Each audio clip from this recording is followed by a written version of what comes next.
Hello bro, మీ పేరు? రఫీక్. ఆంధ్రాలో కూటమి పరిపాలన ఎలా ఉంది బ్రో? చాలా బాగుంది, ముందు కన్నా ఈసారి బాగుంది.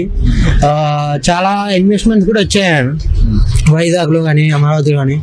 లాస్ట్ టైం చూసుకుంటే అన్ని రాలేదు, అన్ని జరగలేదు కూడా. ఈసారి చాలా జరిగినాయి. అంతేకాక పల్లెటూరులో కూడా చాలా మార్పులు జరిగినాయి. జనసేన కూడా చాలా చేసింది, చాలా మెరుగు జరుగుతున్నాయి. ఇప్పుడు డెవలప్మెంట్ స్టార్ట్ అయింది, జరుగుతాయి. లాస్ట్ టైం 2014లో అంత జరగలేదు, ఈసారి జరుగుతుందని ఆశిస్తున్నాను. సంక్షేమము, డెవలప్మెంట్, అభివృద్ధి ఏది బెటర్ అంటారు రెండిట్లో ఎక్కువ? ఇప్పుడు ఈ టైం అయితే డెవలప్మెంటే మేలు. సంక్షేమాలు అంటే ఉంటాయి పోతాయి, డెవలప్మెంటే మెయిన్. సో హైదరాబాద్ అట్లే కదా డెవలప్మెంట్ అయింది, సంక్షేమాలు అప్పుడు లేవు. సో ఇప్పుడు అయితే డెవలప్మెంటే main. Deputy CM Pavan Kalyan గారి రోల్ ఎలా ఉంది, ఎలా చేస్తున్నారు బ్రో ఆయన? ఆయన రోల్ సింపుల్ బ్రో. ఎక్కడన్నా ఏమన్నా ఇంజస్టిస్ చేస్తే అక్కడ జస్టిస్ చేయడం ఆయన బాధ్యత. డిప్యూటీ సీఎం అని పేరే కానీ ఆయన ఎప్పుడు అట్లా చేయలేదు. ఆయన రోల్ ఆయన చేస్తున్నారు అంతే.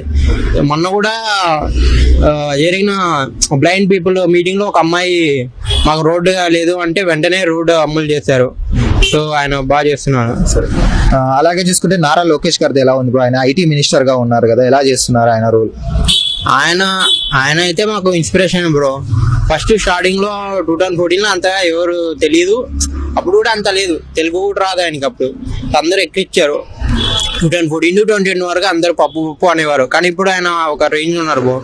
ఇప్పుడు గూగుల్ కానీ, మైక్రోసాఫ్ట్ కానీ, ఫేస్బుక్ కానీ అట్లా వచ్చాయంటే ఇన్వెస్ట్మెంట్ ఆయనే కారణం.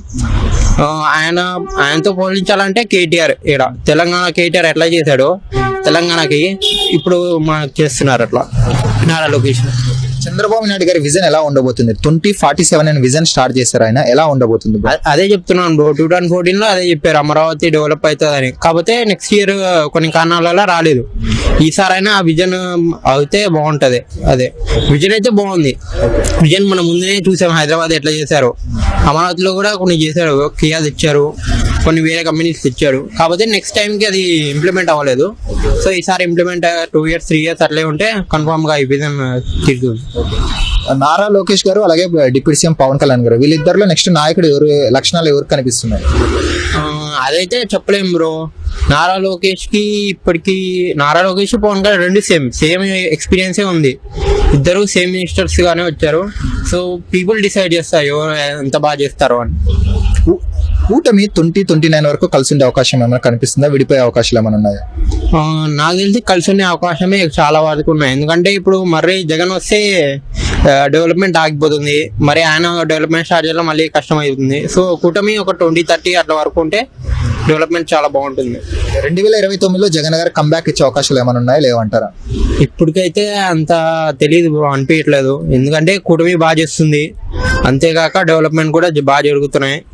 సో వాళ్ళు ఏమన్నా రావాలి అంటే వీళ్ళ చేసే అన్యాయాలు కానీ లేకపోతే ఏమన్నా ఫాల్స్ కానీ చూపించాలి. ఇప్పుడు అయితే జరగలేదు. సో అంతే. సో ఓవరాల్ గా ఎలా ఉందంటారు? బాగుంది. Thank you. Okay, thanks.